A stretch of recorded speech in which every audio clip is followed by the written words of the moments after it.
ఈ వారం వాళ్ళిద్దరూ సేఫ్.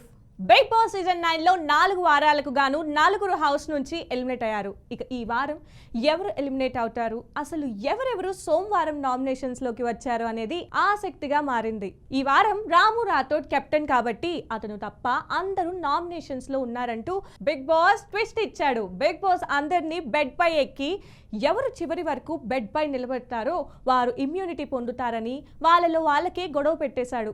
అంతలో భరణితో శ్రీజ వాళ్ళు గొడవ పెట్టుకున్నారు. సంజన, శ్రీజ, రీతు, పవన్ వీళ్ళంతా భరణితో గొడవ పడ్డారు. దివ్యాని పడేశారని ఆమె ఫైట్ చేసి ఏడ్చేసింది. ఆ టాస్క్ లో ఇమాన్యుయల్, కళ్యాణ్, భరణి, తనుజాలు సేవ్ అయ్యి మరో టాస్క్ ఆడారు.